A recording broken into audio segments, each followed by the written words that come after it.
Hello viewers, welcome to Sukanta sir classes. তো regular 8 PM regular রাত 8টা থেকে আমাদের সায়েন্সের যে সিরিজ চলছে, আজকে স্নায়ুতন্ত্রের সম্বন্ধে বাছাই করা 20টি কোয়েশ্চেন এবং বর্ণনা সহ তার অ্যান্সারগুলো নিয়ে আলোচনা করব, যেগুলো ম্যাক্সিমামটাই কিন্তু থাকছে PYQ অর্থাৎ প্রিভিয়াস ইয়ার কোয়েশ্চেন অ্যান্সার আকার।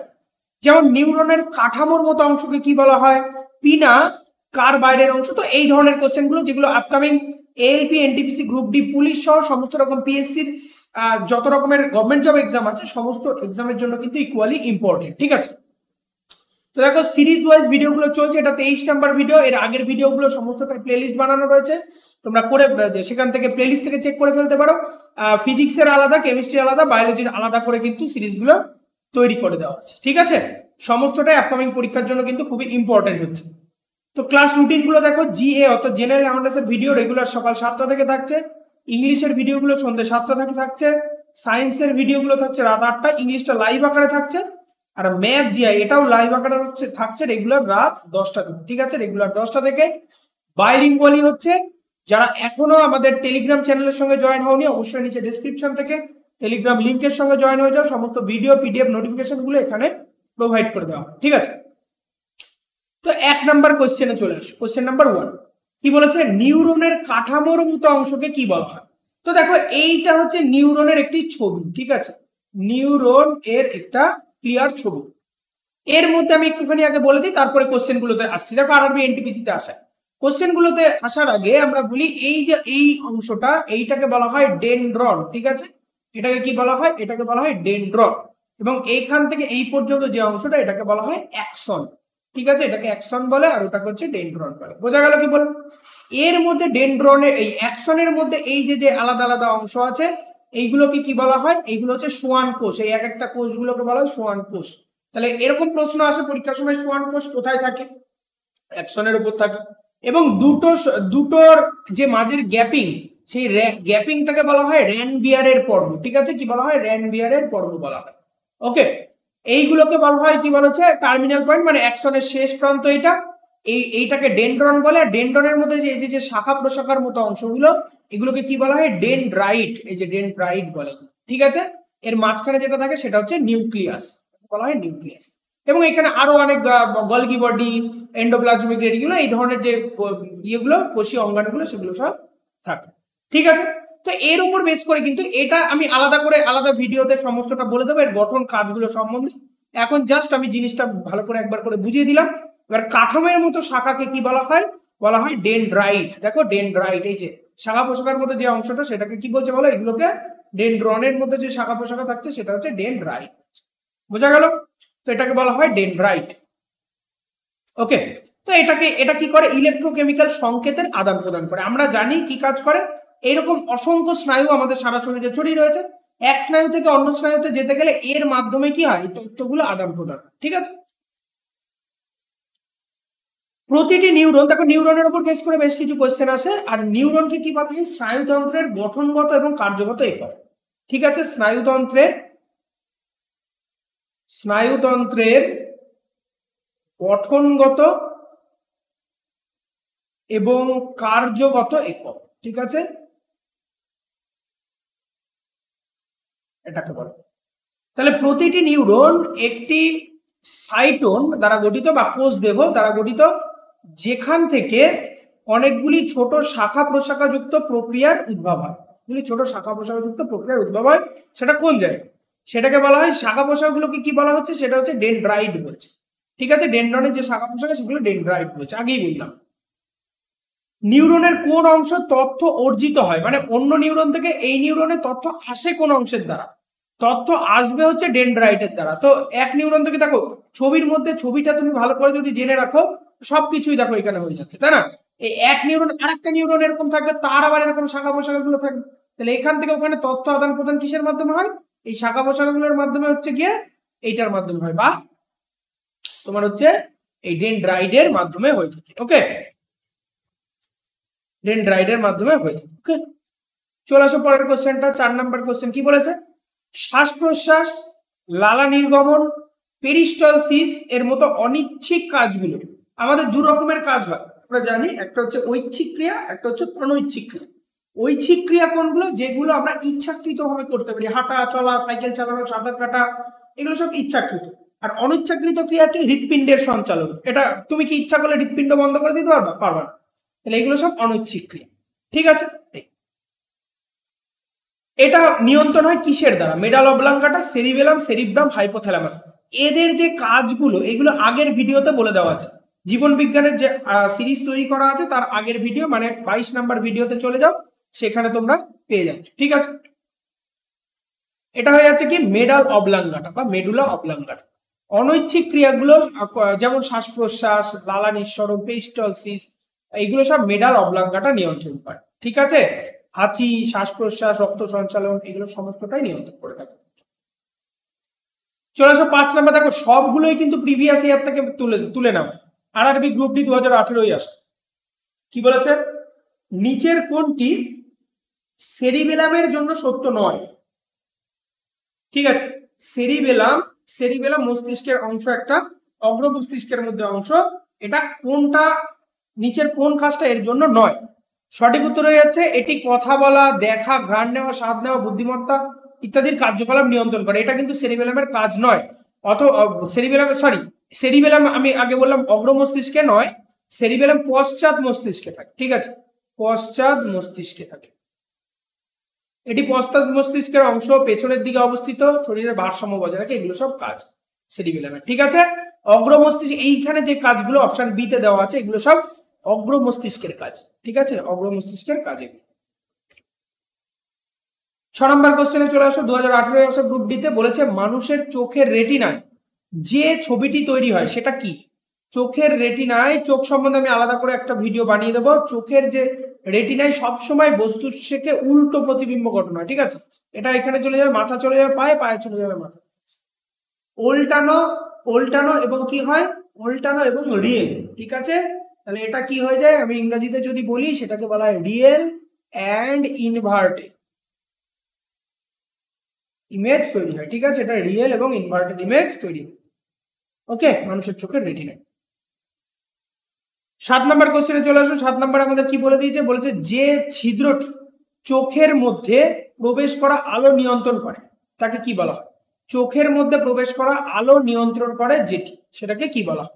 আলো নিয়ন্ত্রণ করে অন্ধবিন্দু, আইরিস, ছত্র নাকি স্ক্লেরা? স্ক্লেরেটিক স্তর। এটা হচ্ছে ছাত্র। ছাত্র মানে কি বলেছে? পিউপিল। ঠিক আছে, ছত্র বাদ দাও, পিউপিল, বাংলাতেও এটাকে পিউপিলই আসবে। ঠিক আছে, পিউপিল চোখের মধ্যে যে আলো ঢোকা সেটা নিয়ন্ত্রণ করে। ঠিক আছে, আলো ঢোকাটা নিয়ন্ত্রণ, পুরো চোখের মধ্যে এইখানে যদি রেটিনা থাকে আর এটা যদি স্ক্লেরা হয়, এইখান থেকে আলোটা অ্যাকচুয়ালি যেটা প্রবেশ করে সেটা নিয়ন্ত্রণ করে। এই দুদিকে দুটো পিউপিল থাকে। ঠিক আছে, সেটা নিয়ন্ত্রণ করে। এরপরে দেখো 8 নাম্বার কোশ্চেনে যেটা বলেছে সেটা হচ্ছে যে নিচের কোনটি সেরিব্রাম সম্পর্কে, সেরিবেলাম নয়, সেরিব্রাম সম্পর্কে সঠিক নয়? এই নয়ের কোশ্চেন গুলো ভালো করে দেখতে হবে। তো সঠিক নয় হচ্ছে সেরিব্রাম পেশি কার্যকলাপ নিয়ন্ত্রণ করে, এটা সত্য। ঠিক আছে, বাদ বাকিগুলো কি আছে সেগুলো সেরিব্রামের সব কাজ লেখা আছে। এটি দুটি অংশ নিয়ে গঠিত, তাকে সেরিব্রাল হেমিস্ফিয়ার বলা হয়। মস্তিষ্কের 80% জুড়েই রয়েছে, সামনের দিকে রয়েছে, মানে মস্তিষ্কের এটা অগ্র মস্তিষ্কের মধ্যে রয়েছে। হ্যাঁ, অগ্র মস্তিষ্কের জুড়ে এটা রয়েছে, সেরিব্রাম রয়েছে। বোঝা গেল কি বললাম? এগুলো অগ্র মস্তিষ্কের সব কাজ বা এর সম্বন্ধে বলা রয়েছে। শুধুমাত্র পেশি সঞ্চালন কিন্তু অগ্র মস্তিষ্ক নিয়ন্ত্রণ করে না। 9 নম্বর কোশ্চেনে চলে আসো। বলেছে যে নিচের কোন কাজগুলির মধ্যে স্বেচ্ছাসেবী পেশি দেখা যায়? স্বেচ্ছাসেবী পেশি বলতে সদিচ্ছায় কাজ, নিজের ইচ্ছা মতো কাজ করে। ব্যাঙের জাম্পিং, পেটে খাবার নড়াচড়া, হার্টের পাম্পিং, হাতে লেখা। তো সঠিক উত্তর আমাদের কি হয়েছে? এ এবং ডি। বোঝাই যাচ্ছে ব্যাঙের জাম্পিং মানে কি বলেছে? এটা এ হবে, অপশন নাম্বার এ। ব্যাঙের জাম্পিং মানে ব্যাঙ যে লাফায় সেটা কে নিয়ন্ত্রণ করছে? ব্যাঙ নিজে নিয়ন্ত্রণ করছে, ইচ্ছা হলে লাফাচ্ছে, না হলে চুপ করে থাকছে। আর হাতে লেখা, তুমি যেটা হাত দিয়ে লিখছো সেটাও তুমি ইচ্ছা মতো করছো। হার্টের পাম্পিংও তুমি নিজের ইচ্ছায় করতে পারো না, নড়াচড়াটাও নিজের ইচ্ছায় করতে পারো না। তাহলে এ আর ডি এটা হচ্ছে স্বেচ্ছাসেবী পেশির মধ্যে পড়ে বা ঐচ্ছিক ক্রিয়ার মধ্যে পড়ে। ঠিক আছে, ঐচ্ছিক ক্রিয়ার মধ্যে। ওকে, 10 নম্বর কোশ্চেনে চলে আসো। মানুষের কত মেরুদণ্ড? মানুষের শরীরে, এটা উল্টোপাল্টা লেখা রয়েছে, মানুষের শরীরে মেরুদণ্ডের স্নায়ুর সংখ্যা কত? ঠিক আছে, মেরুদণ্ডের স্নায়ুর সংখ্যা হচ্ছে 31 জোড়া। দেহের যে অংশ মানুষদের স্বেচ্ছা এবং অনিচ্ছাকৃতভাবে বিবেচনা, বোঝা, মুখস্থ, নিয়ন্ত্রণ ইত্যাদিকে করে সেটা হচ্ছে স্নায়ুতন্ত্র। এটা দু ধরনের, এক হচ্ছে পিএনএস বা পেরিফেরাল নার্ভাস সিস্টেম নিয়ে, এবং সেকেন্ড হচ্ছে কেন্দ্রীয় স্নায়ুতন্ত্র যেটা সিএনএস, দুটো নিয়ে গঠিত। সিএনএস মেরুদণ্ডী এবং ক্রনিক্যাল স্নায়ু দিয়ে গঠিত। মানবদেহে মোট 12 জোড়া ক্রনিয়াল স্নায়ু এবং 31 জোড়া মেরুদণ্ডী স্নায়ু থাকে। বোঝা গেল কি বললাম? এগুলো কিন্তু পরীক্ষার পয়েন্ট অফ ভিউ থেকে ভিভিআই। ওকে, চলে আসো 11 নম্বর কোশ্চেন। পিনা বা পিন্না কিসের অংশ? পিনা হচ্ছে কানের বাইরের অংশ, আমাদের যে কানটা বাইরে থেকে দেখতে পাই, ঠিক আছে, আমাদের যে কানটা বাইরে থেকে আমরা দেখতে পাই, ঠিক আছে, এটাই হচ্ছে হয়ে যাচ্ছে কি বলো, এটাকেই পিনা বা কর্ণছত্র বলা হয়। কর্ণছত্র বা পিনা বলা হয়। বোঝা গেল কি বললাম? আচ্ছা, এরপরে যেটা আছে সেটা হচ্ছে রড এবং কোন কোষ। রড কোষ এবং কোন কোষ কোথায় দেখতে পাওয়া যায়? এটা হচ্ছে চোখে দেখা যায়। চোখের মধ্যে দু রকমের কোষ থাকে, একটা হচ্ছে রড কোষ এবং কোন কোষ। খুব ভালো করে বা আমাদের মুখস্থ রাখতে হবে রড কোষ কি কাজ করে। রড কোষগুলো হচ্ছে পেরিফেরাল দৃষ্টিশক্তির জন্য দায়ী, রেটিনার কেন্দ্রীয় অংশের বাইরে অবস্থিত। আর কোন কোষ কি হয়? মানুষের চোখের তীক্ষ্ণতার জন্য দায়ী। এটা কি করে? সমাধান করার কোনো কিছু চোখের সমাধান করার ক্ষমতা, ছোটখাটো বিবরণ বাছাই করার ক্ষমতা, রংগুলি আলাদা করার জন্য দায়ী। ঠিক আছে, রড কোষ এবং কোন কোষ। 13 নম্বর কোশ্চেনে চলে আসো, কি বলেছে? সেরিবেলাম সম্পর্কে কোনটি সত্য নয়? তাহলে দেখো বারবার করে শিফট গুলোতে কোনটা সত্য নয়, কোনটি সত্য এর থেকেও বেশি আসে, কোনটা সত্য নয়। সেরিব্রামটাও আসছে, সেরিবেলামটাও আসছে। তাহলে সেরিবেলামের ক্ষেত্রে সত্য নয় হচ্ছে সেরিব্রাম হেমিস্ফিয়ার দুটি অংশ নিয়ে গঠিত। দেখো সেরিব্রাম যদি বলে এটা দুটো অংশ নিয়ে গঠিত, ঠিক আছে, সেরিব্রাম। আর সেরিবেলাম এটা কিন্তু গঠিত নয়। সেরিবেলাম হচ্ছে মস্তিষ্কের পশ্চাৎ ভাগে অবস্থিত, এটা ছোট অংশ, 12% প্রায় রয়েছে, এবং এটা কি করে আমাদের সাধারণত ভারসাম্য নিয়ন্ত্রণ করতে সাহায্য করে, ঠিক আছে। আর সেরিব্রাম এটা হেমিস্ফিয়ারের সঙ্গে যুক্ত থাকে, যেটা তার মানে সেরিব্রাম, এই দুটো ভুলিও না। সেরিব্রাম এটা হচ্ছে কোথায় অবস্থিত? এটা হচ্ছে অগ্র মস্তিষ্ক। আর সেরিবেলাম এটা কোথায় অবস্থিত? পশ্চাৎ মস্তিষ্ক। ঠিক আছে, এই দুটো জিনিসই। 14 নম্বরের কোশ্চেনে চলে আসো, বলেছে কর্টির অঙ্গটি এর সঙ্গে সম্পর্কিত শ্রবণ, ল্যাকটিক অ্যাসিড দেখা, ভারসাম্য। সঠিক উত্তর হচ্ছে কর্টি যন্ত্র বা অর্গান অফ কর্টি, এটা ইংরেজিতে বলা হয় অর্গান অফ কর্টি। এটা কোথায় অবস্থিত? এটা শ্রবণ যন্ত্রের সঙ্গে যুক্ত বা কানের সঙ্গে। শ্রবণ শক্তি বোঝায় কি? শ্রবণ শক্তি বোঝায় শ্রবণ, এটা তো একদম সোজা ছিল। কানের পর্দার অন্য নাম কি? কানের পর্দা পিনা, ইউস্টেচিয়ান টিউব, টাইম্প্যানিক মেমব্রেন, ককলিয়া। সঠিক উত্তর হয়ে যাচ্ছে টাইম্প্যানিক মেমব্রেন, এটা হচ্ছে পর্দার, ঠিক আছে, টাইম্প্যানিক মেমব্রেন, ভালো করে মনে রাখতে হবে। তো কানের গঠন, ঠিক আছে, কানের গঠন এটা সম্পর্কে আমি আলাদা ভিডিও দিয়ে দেবো, ঠিক আছে, আলাদা ভিডিও দিয়ে দেবো। কানের গঠন, চোখের গঠন, পুরো ছবি দিয়ে কিভাবে কি প্রশ্ন আসে সবটা নিয়ে আমি আলোচনা করে দেবো, ঠিক আছে। 17 নম্বর কোশ্চেনে চলে আসো। 17 নম্বর কোশ্চেন দেখো, বলেছে যে ইলেকট্রিক্যাল সিগন্যালস, বৈদ্যুতিক সংকেত, এটা ককলিয়া, টাইম্প্যানিক মেমব্রেন, শ্রবণ নালী, শ্রবণ খাল নাকি পিনা? তো সঠিক উত্তর হচ্ছে ককলিয়া। এই যে মানে বৈদ্যুতিক সংকেত মানে কানের মধ্যে যে ভাইব্রেশনটা তোমার গেল, সেটা কে নিচ্ছে? সবার প্রথম ককলিয়া, শামুকের মতো অংশ থাকে এরকম পেঁচানো, এই ককলিয়া সবার প্রথম গ্রহণ করে, ঠিক আছে। তারপরে সেখান থেকে এটা মডিফাই হয়, সেখান থেকে ব্রেনে যায় ইউস্টেচিয়ান নালীর দ্বারা। 18 নম্বর কোশ্চেন দেখো, প্রাপ্ত শব্দ অনুযায়ী মানুষের কানের কোন অংশে কম্পন করে? কানের কোন অংশে কম্পন করে? কানের কোন অংশে কম্পন অনুভূত হয়েছে? প্যানক্রিয়াটিক মেমব্রেন বা টাইম্প্যানিক মেমব্রেন। প্যানক্রিয়াটিক নয়, সরি, টাইম্প্যানিক মেমব্রেন। টাইম্প্যানিক মেমব্রেন হচ্ছে আমাদের কানের পর্দা, যেটাকে বলে বাংলায় কানের পর্দা, ঠিক আছে। এখানে এসে সরাসরি কম্পনটা বাড়ি খায় এবং অনুভূত হয়। ঘ্রাণ শক্তি শব্দটি নিচের কোনটির সাথে সম্পর্কিত? ঘ্রাণ শক্তি হচ্ছে গন্ধের সাথে সম্পর্কিত। এর থেকে সোজা কোশ্চেন আর হয় না, দু একটা সোজা কোশ্চেন তো থাকবে। পরেরটা দেখো, যে জুনিয়র ইঞ্জিনিয়ার 2021-এ নিউরনের কোষ দেহকে কি বলা হয়? নিউরনের কোষ দেহকে বলা হয় সোমা, ঠিক আছে, নিউরনের কোষ দেহকে বলা হয় কি?